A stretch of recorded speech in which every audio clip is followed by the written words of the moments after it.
काफ़ी सारे लोगों के मैसेजेस आए कि वीडियोस को हिंदी में बनाओ।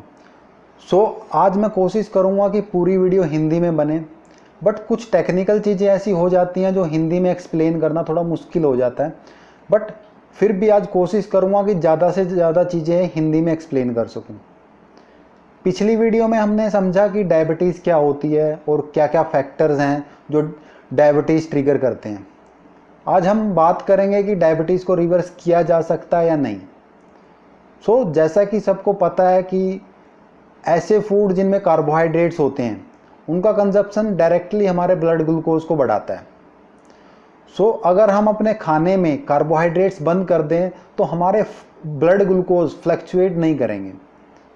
जैसा कि मैंने आपको अपनी पिछली वीडियो में भी बताया था कि हमारे ज़्यादातर मील्स में कार्बोहाइड्रेट्स होने की वजह से हमारे पैंक्रियाज को बार बार इंसुलिन रिलीज़ करना पड़ता है, एंड इंसुलिन की ओवर प्रोडक्शन की वजह से हमारे सेल्स इंसुलिन को रेजिस्टेंट हो जाते हैं।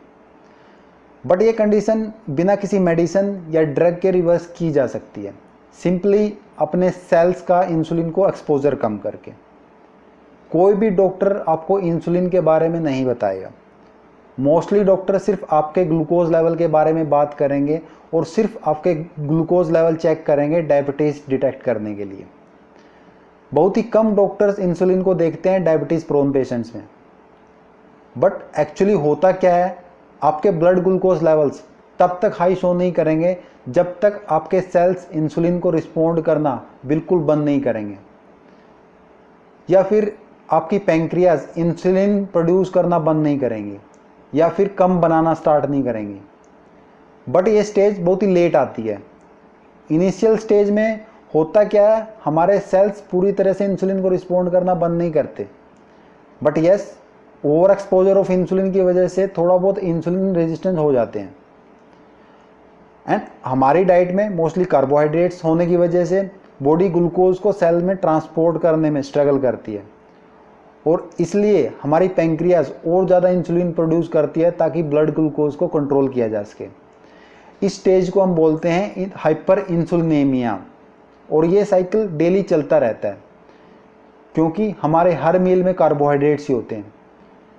एंड अगर हम इस स्टेज में ब्लड ग्लूकोज चेक करते हैं तो वो नॉर्मल ही शो करेंगे, क्योंकि बॉडी ज़्यादा इंसुलिन प्रोड्यूस कर रही होती है ब्लड ग्लूकोज को कंट्रोल करने के लिए, और सालों तक यही सब रिपीट होता रहता है। बट इसके बाद एक पॉइंट ऐसा आता है कि ओवर एक्सपोजर ऑफ इंसुलिन की वजह से हमारे रिसेप्टर्स इंसुलिन को रिस्पोंड करना बिल्कुल बंद कर देते हैं, और तब हमारे blood glucose levels high show करना स्टार्ट करते हैं। इसी वजह से मोस्टली लोग 45 ईयर के बाद डायबिटिक होते हैं। बट एक्चुअली ये प्रॉब्लम बहुत पहले ही स्टार्ट हो गई थी, बट हमने करेक्ट बायोमार्कर को देखा ही नहीं।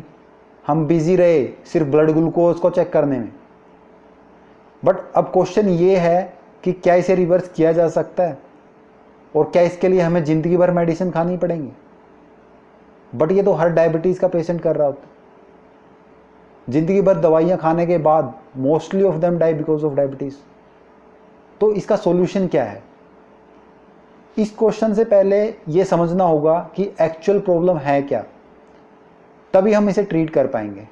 और प्रॉब्लम है कि आपकी बॉडी कार्बोहाइड्रेट को टॉलरेट नहीं कर पा रही, जिसकी वजह से आपके ग्लूकोज लेवल हाई रहते हैं।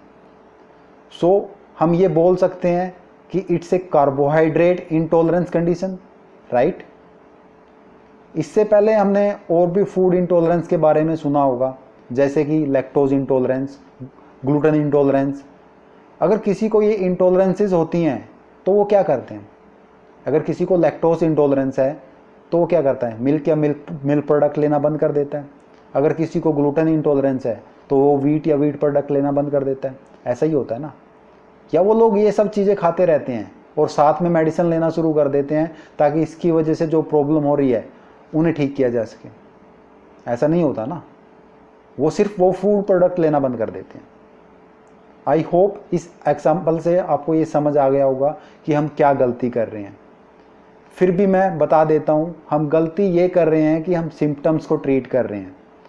ग्लूकोज लेवल हाई हैं तो मेडिसिन लो उन्हें कम करने के लिए, बट हम ये नहीं देख रहे कि रूट कोज क्या है, वो हाई क्यों है।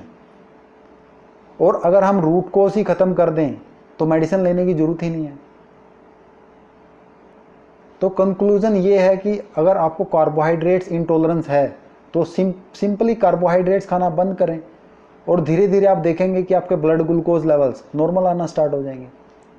अब क्वेश्चन है कि कार्ब्स ना खाए तो खाए क्या, बिकॉज हम तो कार्ब्स ही खाते हैं हर मील में।